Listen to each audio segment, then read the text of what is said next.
Zenyatta. You know, that's true, but I feel like in this meta, on this patch, he almost certainly will be a Sombra one trick. Maybe we'll get surprised. Maybe Haxal's some sick Sombra that we never knew about. The problem with running Sombra with Twilight is that it means someone else has to flex into sub-healer, and this is a meta where DPS is playing Sombra, and as you predicted, surprise, surprise, we've seen most of the Genji players this tournament. As the RunAway cheer. There's still the die-hard MVP fans. I swear, these guys support MVP through every single esport, one of the oldest standing Korean esports organizations that we do have here. Starting in StarCraft 2 in 2010, and they're still around 8 years later. Yep, in numerous esports. Yep. So it is going to be Haxal, as you predicted. We've seen most of the Genji players playing the Sombra in these comps with double DPS, but the unusual comp coming out from NG Space, the Yaki on the Reaper. It's going to be a Moira comp similarly used to the one we saw earlier from Meta Athena on this point of Shrine. So this could be very powerful at tank busting. And it's going to be a slow-moving, turtley composition. They're going to look to build Coalescence early. Stitch looks for a flank. See if they can get into the position to really have this Reaper excel. Haxal operating over here onto the left-hand side. Will be joining up with the rest of his team now, going invisible. Going to be sprinting around the back, maybe looking for a hack onto somebody like Fuse. They'll find one, but Janu's actually going to be the first one getting claimed. He goes down, pops out of the mech, and Bumper taken out as well. One back is the one to scoop up the kills. Hard to tell who was doing the heavy lifting there. Could have been the Reaper, but either way, no tank line alive. Janu's still in there, just now going to be getting remech'd. I think the key here was one fact. You can tell by his ult percentage that he did the majority of that damage with Undyne finishing off the targets. Now it's going to be tough for RunAway to advance in here. They're going to start with a Transcendence, but a bit of a sloppy, lackluster attack here. They don't get anything done with that Transcendence. Yeah, the Coalescence invested as well there by Undyne, and Oberon's going to be the first one that falls on the side of MVP Space. Haxal firing away. Going to build up for another EMP, and Yaki has been taken down, so maybe MVP Space going to have to surrender this point for a very swift flip. They're sticking around for the moment. QOQ finally going to go down to that Baby Diva form, and Undyne trying to buy a little bit of time here as he dashes into the backside, but won't be getting any kills. Just gets a little bit of HP away from them, but that's going to be the flip. You could tell that Janu did the majority of the damage onto Oberon based on the fact that if you compare our Diva ult percentages, we didn't see it on screen, but he burst down Oberon. It was probably a little bit overextended there, and they got into position because of that Twilight Transcendence. So it looked wasted from our camera perspective, but not actually true, given that Janu was able to get that first pick to flip the point. You really have to respect the damage output from the Divas these days. Ever since the rockets were implemented, really can turn things around. Stitch now trying to find one fact. He's somewhere in the vicinity, but won't be able to spot him out yet. One fact is still just busy hunting. We fine for the moment here. Stitch dashing around the back, has the pulse bomb ready to go. Does he find a way to throw it out? Does so, but doesn't find the stick, doesn't find any kills. And now he's in an awkward position and will be taken down by Undyne. Two members dead on the side of RunAway, Twilight being one of them, and Amy barely gets the sound barrier off in time to try to stay in the fight. They will be holding here for now. Just about to go up over to 50%. Oh man, committing a lot of ultimates here, including the self-destruct and that sound barrier you just mentioned. It's going to buy them a little bit more time here. Sound barrier forced from Fuse as well. Stitch gets that pick. They might be able to flip this. So trying to join back in, but Yaki goes down and Twilight finds the hits. Oberon taken out as well, and Bumper just leaps in, just Goomba stops QOQ. He's dead, Fuse is out of the fight, and that is going to be RunAway maintaining this hold now up to 71%. MVP Space need a flip, and they need it right now. Okay, we'll have those translocator moments, but high risk fight for RunAway. They had a lead in percentage, and had that fight gone poorly, they would have wasted all their ultimates. MVP Space would have crushed them and had an ult advantage now, but because they were able to stagger them correctly, they win the fight, the longer fight, even against the comp that Space was running, and now they have an ult advantage as well. It's going to be looking for another angle, takes a lot of damage there from that Moira, has to use the recalls. He tries to set up for this pulse bomb, but hasn't been able to get it yet. But you can see he's going to be topped right back up as Twilight invests his own ultimate. Undyne taking down Yaki, sticking to Stitch like glue, just finish him up, but Twilight is over here and he's doing work on the Overon. The Discord Orbs comes down. Haxal scoops up the kill. Fuse taking out, no healers left here for MVP Spaces. Haxal goes ahead, dumps in the EMP, and they will just wipe the floor with MVP Space as we go into OT. Support ultimates here. And that's it. Support ultimates way better used on the side of RunAway. Twilight with 2. fantastic transcenses that allowed them to sustain through these fights. The Reaper pick early did not gain too much ground for MVP Space. They were unable to utilize it to bust the tanks like they wanted to, despite having the first capture on point. It was consistent healing coming through on the side of the Transcendence from RunAway that kept them alive and allowed Stitch and Hoxile to do that damage. Not to mention that the sound barriers were always well placed. We saw several EMPs coming down on the side of MVP Space, but Lucio always out of range, always there to drop that sound barrier. And, you know, that's on a map like this where you're always clumped up, where you're always fighting over such a small zone, as is the way of control. Having the Lucio stay back might lose you some healing in the short term, but in the long term, when you get that sound barrier, it does wonders. We're going to see the Reaper opening here yet again. Very great for grabbing a first point capture, but riskier as the point goes on if you fail. They're gonna try to make this one work. If they can get a hack in onto Bumper, have him drop that shield, and Yaki can just go crazy with these shotguns, but so far haven't been able to get into position for that one. Stitch in the meantime, hovering over here onto the Roadhog, looking for a hook, but hasn't been able to find one yet. There we go, gets the pull in onto the Diva, and the mech just melts QOQ.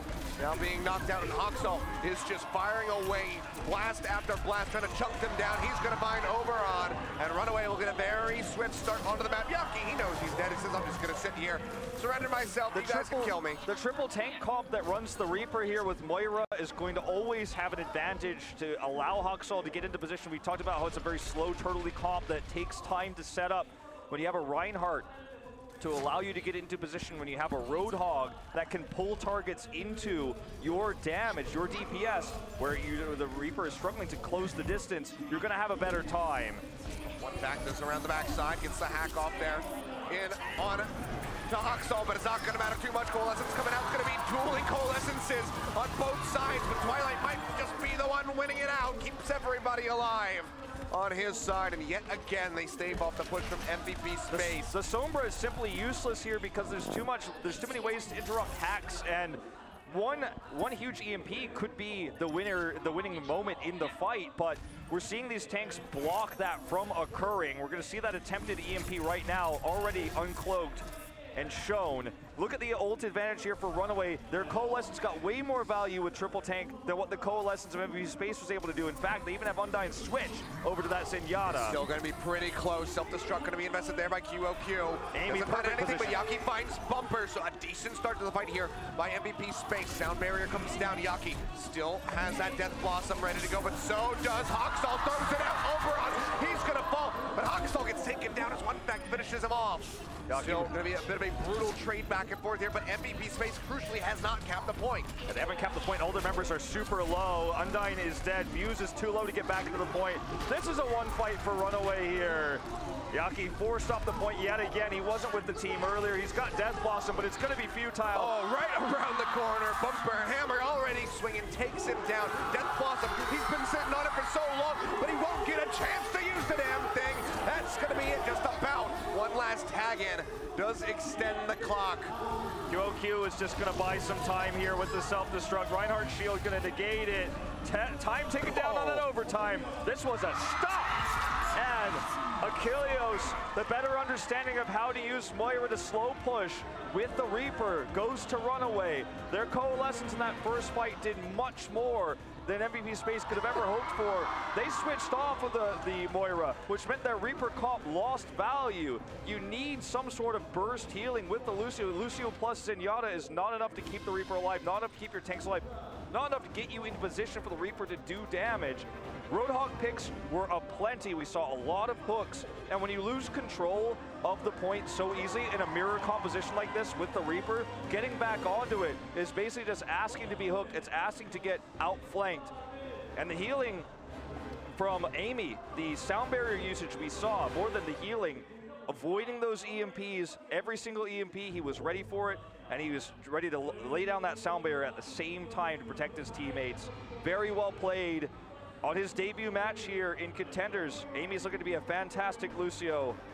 And already creativity on the side of RunAway, their flexibility that this comp allows them to run triple tank, Moira with the Lucio, allowing them to even run Sombra with it as well. Not a quad tank Moira comp, but a triple tank with the Reaper. Hoxile flexing multiple times here and finding success. Yeah, and just going back to right at the end of that match there, people might have said, oh, maybe a bit foolish from Amy, got killed by the self-destruct at the end. What if somebody had come back in to extend the overtime clock? But they knew that nobody could. The Sombra had already been eliminated. Nobody was really fast enough or close enough to even tag into that point. So he and John just both said, screw it, like, we don't have to do anything. We can die, doesn't matter. We already have this one in the bag. So very convincing Nepal victory to start things off here from RunAway. Now it's going to shift over to MVP Space's pick for Hybrid.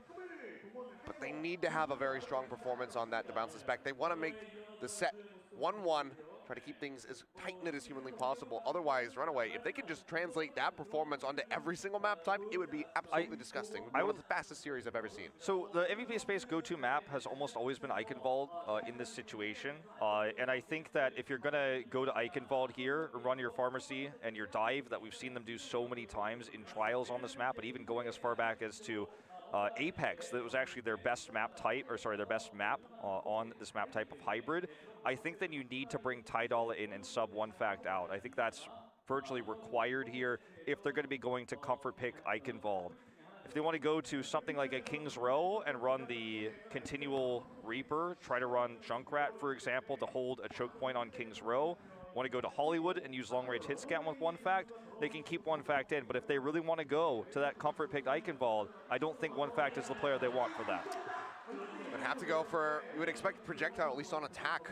Come in with the Pharah, maybe the Pharmacy comp completed. Try to rain down hell from above there on point A and then get that cart rolling. And that's when you can swap into something like the Soldier if you can gain control of that high ground. But I don't know, we'll have to see if there's going to be any alterations to this roster as we get ready to go into that pick, and also what the pick itself is going to be, because, you know, Eichenwald, again, we know that that is going to be one of their favorite ones, but do they try to throw a curveball at RunAway, or do they just want to stick to what has worked for them in the past? Yeah, it's a tough call. I think that they've shown us already something very different than what we saw from Trials with this slower Reaper push. It's just they got outclassed by a better setup of it by RunAway, the better positioning for Amy with the sound barriers there, EMP versus EMP. Hoxo also, when he wasn't playing the Reaper, his Sombra looked pretty solid. I think that it's time to change it up. I want to see the Pharmacy on Eichenwald. I want to see Tidala come back in and play the Genji when they're you know, attacking, trying to dive the castle, for example. That's what I think would be the best strategy for MVP Space. Again, based on what we saw from them in Trials and what we saw from them back going as far as Apex Season 2.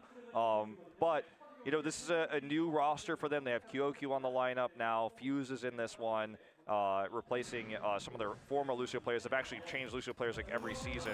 We're going to Eichenwald. What a shocker. But the question is, with which members? Because Eichenwald alone as a pick, even if they want to run one fact, got great hit scan, I'm not confident that this comp is going to work when it comes to defense and when it comes to breaking high ground position. Now that we've got Sombra in the mix as well, and teams are running Orisa, we've already seen multiple tank comps today from both RunAway and Blossom. I think that one fact, if he's going to be trying to play the Genji, is going to struggle, and they've got a great Genji player in Tidala. So let's see if they want to kind of do a half and half, so to speak, keep the same roster but play this map and use a different strategy, avoid dive. The question then becomes, what composition will that be? Tough question to answer. Yeah, difficult one. So we'll see what these guys are going to have to, what they're going to try to piece together to run out. Those are the signs we were talking about. Yep. Very rare. Janu fan there, replacing the first syllable of his name with the word for light. Thing, he's bright there. And he does have, you know, kind of a bright complexion. They've got the light shining there as well. Looks like it is going to be same roster. Okay. So one fact on the Sombra in this case. Yeah, no changes on that front. MVP fans trying to hang on tight, much like this team. It's only one map yet. Plenty of time for turnarounds here. And Eichenwald, as their map pick, could be the staging ground for it here for MVP Space. So no long-range hit scan on the side of MVP Space, just the Sombra Tracer here. So the defensive Pharmacy comp with Hoxal and Amy is going to do wonders. It's going to be very difficult for MVP Space to challenge this. We might have to see a hero swap very early on here. Yeah, might have to do something to try to shift this one around. Hoxal still just raining down down from above there with that Pharah, but they dive right in, and they're going to find Twilight first and foremost. Very excellent start here for MVP Space to get rid of Janu as well, but Stitch has done a little bit of work there on the backside as he gets rid of Undyne, but now there's no tanks left. This might just be a very fast point A cap going over to MVP Space, who are moving towards that first tick right now. One of the strengths of, hold that thought, Hawksall goes down. One of the strengths of Far Mercy is sustained damage. If you don't give Far Mercy time to do sustained damage because you fly in and kill them, get into an area where Far Mercy can't do damage while you're inside this building, it doesn't hold up water. That's why you see mostly on this map the attack Far Mercy, because you have that time to approach slowly, chip away, then dive in and get the kill. On defense, it doesn't give you enough time to support and peel when the dive comes through. Stitch falling down, I think 4 HP is what I saw there at the end. But does get topped up just in time to stay in the fight. Pulse Bomb's ready to go as he's hunting around, tosses it out, but he's not going to find the stick, so not going to be getting the kill there onto Undyne. Now just goes straight in onto the low ground. Hawksall still sticking around here with the Pharah. Nearly has that barrage ready and wants to shut down the payload with it. There's that sustained damage, gets the kill there onto Yaki. Finds one, the barrage comes out, defense matrix, and the hack gonna come through to stop him from doing anything further. Still Hack, still trying to get back up into the air, finally can go ahead and boost himself up. And he'll just go ahead and poop away Oberon, just trying to keep him away from the rest of his teammates. It's been a playground for Ober and QOQ and Yaki right now, though, because Hawksall was able to get that one pick onto Yaki, but beyond that, he's just tickling everybody, building Fuse ult charge right now, building Coalescence for Undyne. Picks are required with this Far Mercy, or else you're just going to get run over by this composition, and they just don't have enough time to get the comp. The Pharmacy is mostly just being ignored while the ground forces are being obliterated by the dive. Well, everybody going to be dangerously low there. Undyne finally does fall. Transcendence invested by Twilight, and he's going to get picked up right as soon as that expires. Pulse Bomb goes through, does find QOQ, and will take him out of the mech right as Fuse goes down, and the res brings Twilight back into the fight. Yaki now looking for a target of his own, doesn't have to invest the Pulse Bomb, just finds Amy, drifting down into the pit, finishes him off, and Twilight seems like he is not long for the world. He is going to go down as Yaki picks up a couple kills. Unfortunate stagger. Hawksall grabs 2, but the rest of the team is still respawning. So I'd like to see a switch here. This just simply isn't working. Amy's switching to Lucio, so I imagine Hawksall will be switching as well. Actually staying with the Pharah for now. He's just trying to finish off the D.Va, but he can't do it. Yaki, I think it was looking good up until that Pulse Bomb got infested, but either way, still really good stuff there from him, scooping up all those kills, shutting down RunAway as much as possible, but the payload hasn't been moved up too much in the meantime. It's just about to get started on the bridge, and RunAway is playing very far forward. One Fact wants to get the kill onto the support backline here if he could find it, decides to play safer, just grab some ult percentage here, reset. If they can grab a huge EMP here, it would be able to burst through. QOQ does have self-destruct. That could be what gets them across this drawbridge. Oh, well, Space chasing very far forward here over the bridge, but the sound barrier is going to be too late to keep Oberon alive and in the fight. They do trade back. They get rid of the enemy Winston and Bumper, and now it's just going to be an all-out brawl going back and forth here between the healers, Undyne and Amy, both taking out Twilight and Fuse, both trying to stay alive. Nice boot there from Fuse, does take Janu out. The payload now going to start moving forward across the bridge. Hawksall is still on that bar, but he's still 32% away from that barrage, which he needs to shut down this push. I mean, this is just simply going to be a completed push, very likely. Oh. Twilight's about to have Transcendence, but he doesn't have it yet. Stitch is super low. There we go, and right at the last second, and Bumper's going to be taking down that Pulse Bomb, just eliminating the enemy Winston, and Stitches is not going to be getting anything, might even been eaten there by QOQ. Still dashing around, just trying to keep this one in contention, but RunAway, they seem to be losing out on this fight. Janu, he's going to be ejected from the mech, can't even invest that self-destruct, and it's going to be rolling in. Just 0.87 meters left before this completion here on point B, and MVP Space, they still have 2 minutes on the clock, and they're still the ones getting the picks. Yeah. Okay, here comes Amy dropping down this sound barrier. Very well placed here, giving everybody a lot of time. They're just turtling up in the corner, everybody trying to stay alive, but it's just not going to be enough. Janu and Amy both go down. Payload completed. I just don't understand the commitment to Pharah without Mercy here, and they just don't have enough damage to continue to throughput through this. They are losing members on the ground before Hawksall can get picks, which means that even though he's uncontested and no one is hitting him, no one's knocking him out of the sky, he can't get kills, and the rest of his army, or not his army, his team is getting destroyed here. Small army. All right, he switched over now to the Junkrat here, but it's too little too late in a lot of ways in terms of time bank. Stitch as well on the swap there onto the Soldier 76. He's going to get taken down. Amy falls yet again. Bumper at least does pick up a kill onto Fuse. The payload is getting ready to come around that final corner. And RunAway Need to step it up. Primal Rage invested here by Bumper, just trying to smack them all away, and that's going to be the self-destruct tossed down as well by Janu, but he doesn't find a single pick with it. Now one back is into the back. He's got the EMP thrown down. He finds Twilight. Huge opening. Run in here by the Sombra. He will get taken down. Point blank rockets there from Stitch. Enough to eliminate the Sombra, but MVP space. They invest the sound barrier. They want to keep pushing forward regardless, and they find Hoxall. Things are going really well for themselves as they find RunAway just running back, retreating into the spawn room. Stitch switching over to the soldier. He's about to have that tack visor here. They do use the Transcendence to buy a little bit more time to try to get into position for that to happen. Here comes a Riptire, coming for the flank, would be huge to hit the supports here. Isn't taking much damage, but it's going to be taken down in the end. Yaki just turns his sights onto that one of the dual pistols do go ahead and eliminate it, so Hoxall not able to find anything with this Junkrat so far. Stitch and Amy, the only two that have their ultimates ready to go, and it would be one hell of a tack visor to shut down MVP's base. They want to eliminate the Diva mech so they can get a lot out of Stitch's tack visor. Knows he's on the high ground there to the left side of your screen, doing pot shots right now. The tack visor, though, he just doesn't have an opportunity yet. Sound barrier used. Sound barrier just goes through there. Janu not going to be a recipient of it, and he's going to get knocked into the mech. Bumper has to pop that Primal Rage before he goes down, and Stitch with the tack visor, he just gets popped up into the air by Oberon, and he gets taken down. QOQ scooping up that kill here for himself at MVP space with 1:14 left on the clock. Look to close this out. Coalescence coming through from Undyne, keeping everybody relatively topped up and in the fight, even getting a kill there. Onto Bumper. They'll finally answer with a Transcendence out from Twilight, but it's just too late. Both take it down. And QOQ! Are you kidding me? Just assassinate three of them. Amy, Hoxall, and Janu all go down. Twilight is dead. Stitch tries to delay with the May, but to no avail. QOQ sends it downtown. He sends it downtown. They are going to complete the point, and we saw really good usage of EMP there in that last fight for one fact. Also the dive coming through from Oberon to prevent Stitch from gaining anything from that tack visor. Stitch stayed up there for so long waiting for an opportunity when either the barrier for Winston, Oberon's barrier, was down, or when the Diva mech was gone, or there was a cooldown on Defense Matrix. He never had that perfect opportunity. The second he popped it, Oberon was there to meet him. He had shown his position so many times. Oberon came there, killed him.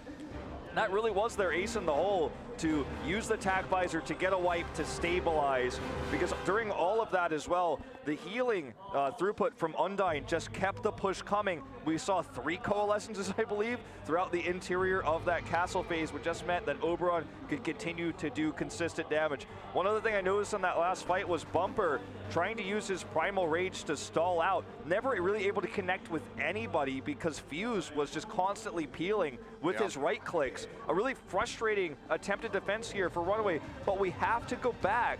We have to go back to Hoxall staying on that Pharah for so long, so unsuccessfully.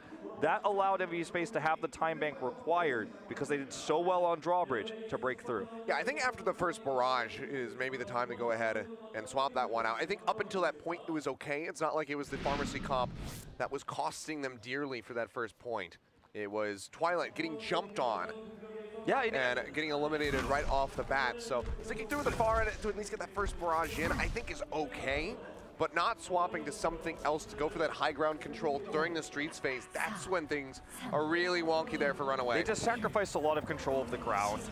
And Hoxall has never been a famous Pharah player. His accuracy was not good enough to warrant a merciless Pharah to get picks.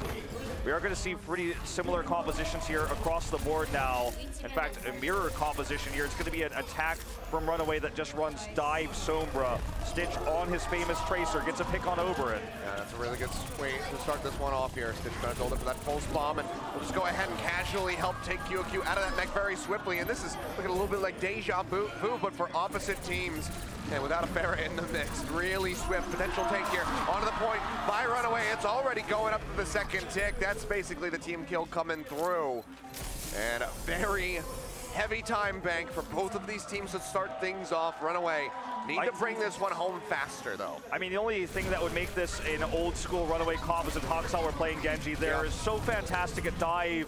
To quote Youngbong Tong, the Korean analyst on the other side, this team is wild, and if you don't tame them, they will run away with the game, and that is certainly what we saw there. This dive so well executed, knocking Oberon out first, killing QOQ meant the squishies were easily just cleaned up by Stitch. Felt like he was just following them, almost like he had an aimbot on. Once the tanks are gone, free reign for damage. Yeah. trying to tame a wild stallion here. Huxel gonna get picked off, just going a bit too deep there into the backside. One would expect Hack coming through here from one fact, but he'll jump back. There's the EMP ready to go just about. As that pulse bomb's not gonna be finding anything, so an investment from Stitch doesn't come up with much. And the sticks from him have been a bit lackluster compared to what we're used to seeing from Stitch. Certainly. Much tougher when you're up against the Sombra comp with Moira there as well. So much extra peel against the Tracer. Huxel down. Huxel does go ahead, throw out that EMP. Stitch taken out of the fight there by Yaki. He's playing one hell of a Tracer, and you have to wonder, why weren't we seeing this on the first map instead of the heavy investment on the Reaper? So decent stop so far onto the payload push. One fact is still hovering nearby, still has that all ready to go, and he's gonna drop it right into their faces. Self-destruct, finds Bumper, but they still manage to trade one back there onto Oberon, but the payload, crucially, is not moving. One of the most money EMPs of all time, but the choke also empowered Twilight's healing there. Moira is able to do so much, now building the Coalescence as well, chasing away these targets. There's nowhere you can run from Coalescence. It's just gonna reach you to the ends of the earth here, the ends of the drawbridge. Great time here for RunAway, ult advantage as well, but support ultimates being gone here means they're gonna have to rely on Huxel's next EMP to secure this one. Now up here onto the high ground, will be dashing back, sees one back in that back line. Wants to protect his healers and keep them in the fight. Looking for Oberon here now, has that ultimate ready to go, and he's gonna invest the Primal Rage and try to get some smack offs the bridge. Okay, off the bridge, rather. They forced out the Coalescence from Undyne. That's a pretty big win here for RunAway. EMP committed to, however. They've got a large time bank, but it feels a little bit wasteful here. RunAway used all their resources at once. Yeah, and Huxel's just gonna get picked off after that one goes through. Lost out on the tanks and can't continue the push. Very few ultimates available here for RunAway. The self-destruct and that pulse bomb are going to be the two, but with no Zarya to combine for that bigger bang. No bigger bang here. I feel like there were a lot of opportunities for RunAway to close things out with this next push, but now they're going to have to do some quote-unquote eco pushes here to build up those ultimates to look for potential picks. Space wants to be as conservative as possible as they deal with said eco pushes. Yaki looking for a backdoor pick, this time onto Amy. Oh, throws it out. Defense Matrix comes through there, crucially by Janu. To go ahead and deny that pulse bomb stick, almost certainly would have found Amy. Such a great Defense Matrix there, right through his body to get that grab. Here's the EMP from one fact. Yeah, another one. He gets knocked around, but the translocator is there to keep him safe. Stitch in the meantime has been pooped off. He goes down, but it's still going to be trading up here in favor of RunAway as they continue to push. Yaki forced out to use the recall, but immediately gets targeted again, and they are just chasing in for him. He gets the health back, and it's a very aggressive Moira, and Twilight is in fact the one that comes up with the kill. Completion on to point B there as RunAway start to enter the castle. 52 seconds is what MVP Space had remaining. These guys are at 3.5 minutes. We don't talk about this too much, but the usage of recall there early, because we saw the attempted pulse bomb from Yaki really hurt them. He couldn't do as much damage in that fight. RunAway wins it without an EMP. Said EMP is going to be up in 5% here. This could be what gets them right to the end, right to the end of this throne room. Yaki makes the switch to Reaper to a tank plus composition. See if they can make it work. Pushing out, that's going to be a massive EMP going through it so far. Nobody has died. It might just be the case as this continues. Self-destruct invested there by QOQ, doesn't find anything, but manages to make it back into the mech in time. And Sound Barrier has been used by RunAway, but they're not really trading up. Now Fuse gonna answer with one of his own, and they have the Coalescence as well to help keep everybody in the fight. Stitch getting jumped on, goes low, manages to stay alive. The Coalescence just trying to burn him down. He'll get taken out by Oberon in the end with the Primal Rage, and now they find Twilight there in the corner, but he's an elusive. Little Moira there gets himself into another corner, hops over the wall, and will be able to stay alive, but RunAway have been thwarted here for the moment as Huxel dies. I really like this kind of, I guess, entrenched comp that RunAway is trying to run with on top of the payload, where they have Junkrat they've switched to, which is so strong against Reaper. It's so difficult for Reaper to actually get in and do the damage required. They have these barriers from Orisa that can help protect against Sombra's coming in. We do see this EMP come through. Yeah, can't do much to stop that one. However, Death Blossom going to be invested here by Yaki as he charges forward, finds the pop on the Janu, takes him out as well. Now, I feel like this is okay for RunAway. They still have a decent time bank, and they have ult advantage. Stitch is going to look to open this one up with a Riptire, ideally with an EMP here from Huxel, but he's been warded away, so very unfortunate here. Not going to get the time bank they were looking for. They're still chasing him, too. Yeah. So actually might work in RunAway's favor if they keep chasing. So this is going to be the opening Riptire, hopefully with Coalescence and the EMP to join it. They're going to need a wipe here, though, in order to get completion, because we're still very far away from that elusive throne. Yep, and even then, still would have enough time for a couple respawns to come through here from MVP space and keep that card in contention.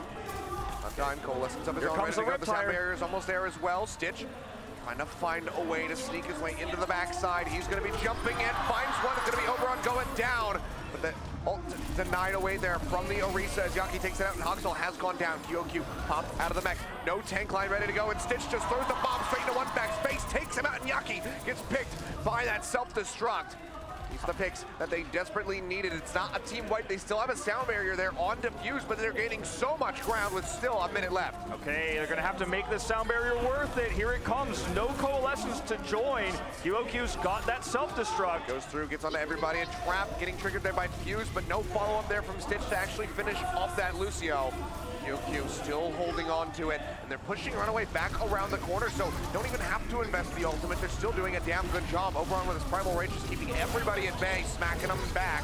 Self-destruct now going to be invested. Shield, can it come down? No, it cannot. Bumper couldn't deny it in time. It was still on cooldown, I believe, and he and Stitch both get picked off. The leap kills off Hoxel, who's trying his hand at the Doom Fist, but now it's 25 seconds left on the clock. Everybody's up. They have to go for a desperation pick, but look at this, the stagger onto Janu. The stagger on the Janu is so unfortunate. He even had his remake available, but he was hacked, so couldn't use it.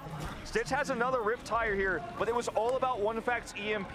He got into an angle where he was able to EMP 5, and that meant that the self-destruct came in at a great angle.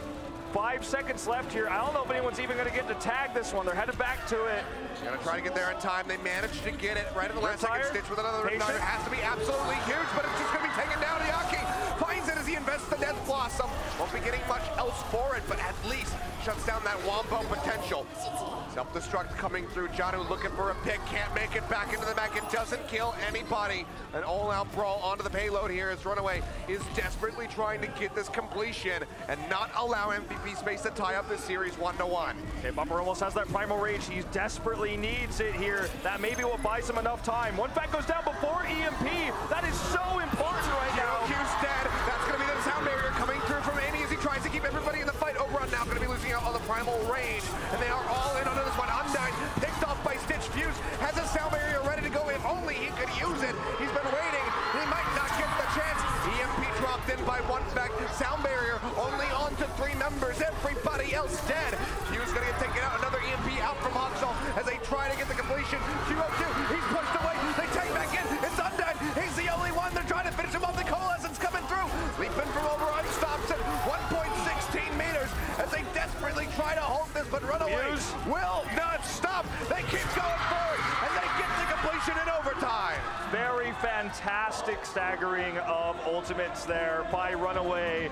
And Yaki, if you go back and watch the replay, you'll see Yaki stayed for a long time on the right side, of course, in terms of RunAway's perspective, left side, if you're MVP space, to look for the perfect Death Blossom. Janu predicted this, waited on the Diva, and ate the entire Death Blossom with Defense Matrix. It did no damage. Also, their priority on one fact in those last 2 fights where they were actually losing, they were down on members. All it would have taken would have been one EMP a few seconds before to end everything. They immediately focused down one fact, prevented that first EMP, won the following fight with better ult usage, again, staggering those support ultimates, and also the Primal Rage we saw coming through much later on from Bumper. Those were the tools that basically kept them even for the respawns to come through, and their targeting onto Sombra to make sure those EMPs couldn't come out was phenomenal.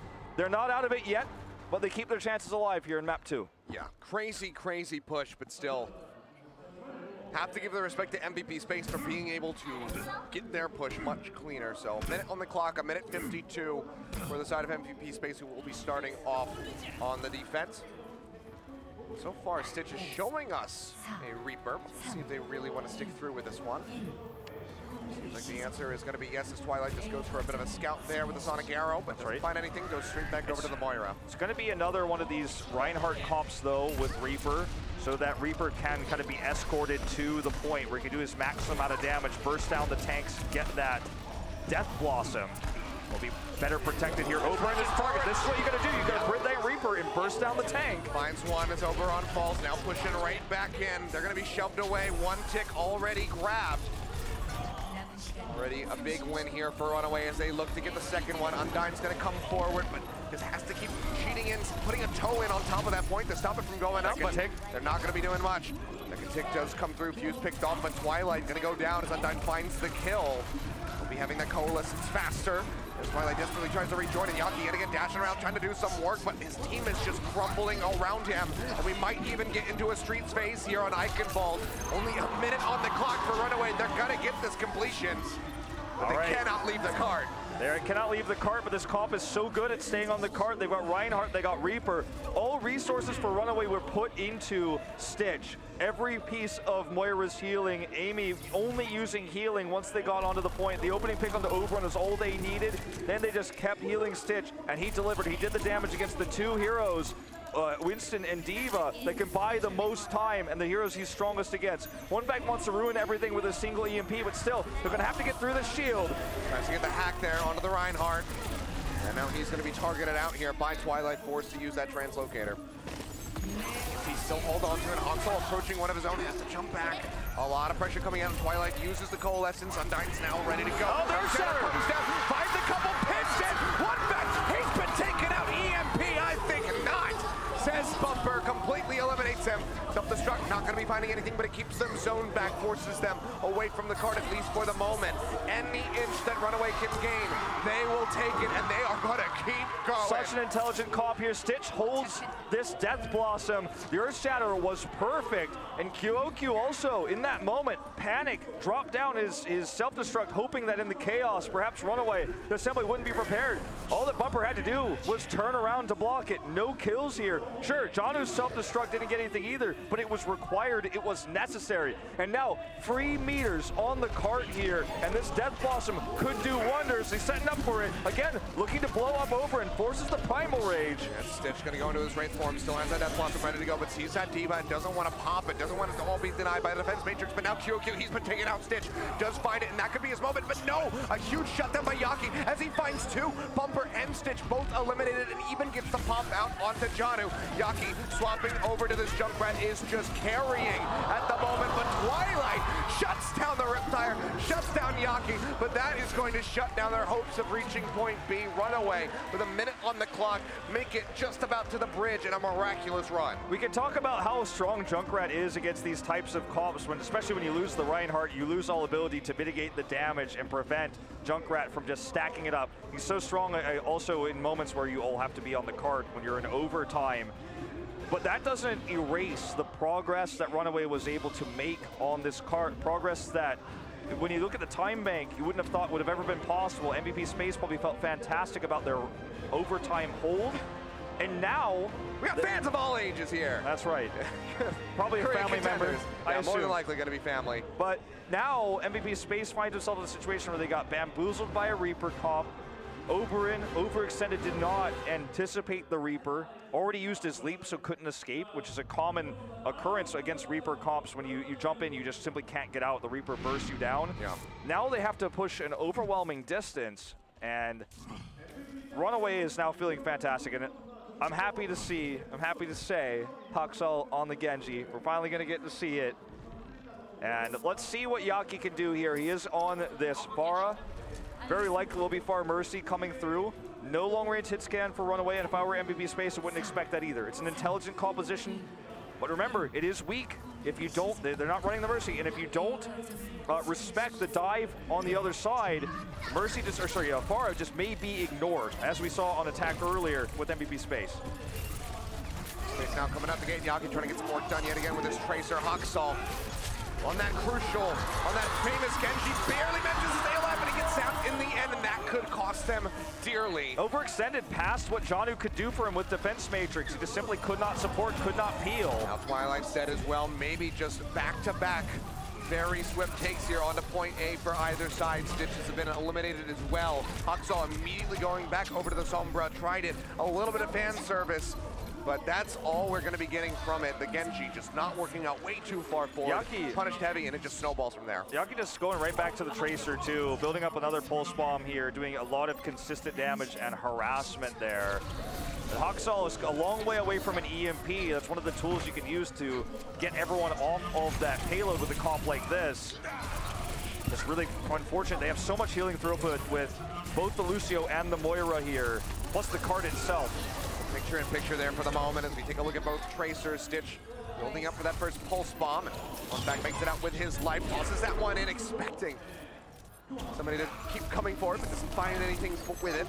Real cute, knocked out of the mech, however. It's still going to be a nice little consolation prize for RunAway, but now it's going to be a big investment here. Coalescence out from Undyne, Transcendence coming through from Twilight, just trying to keep everybody alive as they push MVP space back. Ripping them a couple kills as well, and things are looking good on the whole. Ripping momentum away here, using that Transcendence. Very costly to use that ultimate without a really big team fight win, but it won't matter if MVP space can't get on the cart correctly here. That's going to be a bit of a flimsy attack now as they rush through. One back's been eliminated, no EMP able to be used, and Twilight, of all people, is the one that takes him down. Self-destruct up into the air, not going to be finding a damn thing, and Jano makes it back in, actually gets the bomb out there onto QOQ, and with the sound barrier, they're able to stick right in on top of this payload as it ticks down, and RunAway, despite the very rough start, will in fact be able to close this out now 2-0 in the series. Really, as you can see, Runner's wife running into the booth here.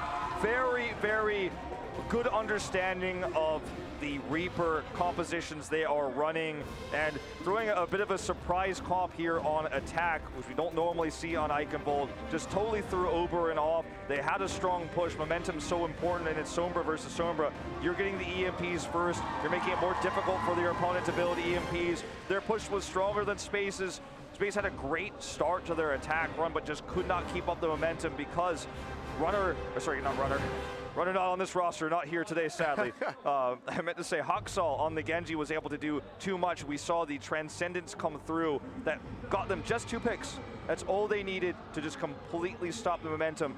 A Reaper composition on the payload is so much harder to stop, and they just never were able to break through. You could see what the difference is between a standard Sombra dive comp on payload in overtime versus what a Reaper could accomplish for you. And Haksal was able to hold on to that Death Blossom for so long. You know, we didn't really think going into this series we'd be talking about Haksal's Reaper as the key point for this best of 5, or best of 4, technically speaking. Yeah. But it certainly has been the focal point, and the support is there. Absolutely stunning stuff there from RunAway. Really good stuff to go ahead and close out Eichenwald. Again, rough around the edges. Certainly, still clearly a lot of improvement to be done. This thing is totally busted.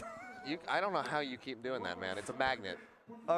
Just put it in your pocket. I'll just hold it here for the rest of this segment until I can fix it again. I hope that there's a technical delay, and we're here for 30 minutes, and you just have to sit there looking like a fool, holding on to your little magnet sign. So keep it up. Keep up the good work. I'm just gonna have to put it deeper into the pocket, man. I don't know what's going on. It's time to get ready to go into map number 3. This is going to be our assault, and MVP Space is yet again going to be the one selecting Horizon. Not something we've seen yet. That's right. Has been strayed away from a little bit. Yeah, Do you think that we're going to see it here today? I think it's very likely. It's one of their favorite maps, but then again, the counterpoint being that it's one of Reaper's greatest maps. There's a lot of ways. I love that you're owning this. I'm owning it super hard. There's a lot of ways they can run Reaper with Haksal again on Horizon, so that's one of the negative points of choosing this. All right, well, we'll see what's going to happen when we come back from a very swift break, so don't go anywhere, guys. We'll see you in just a few minutes.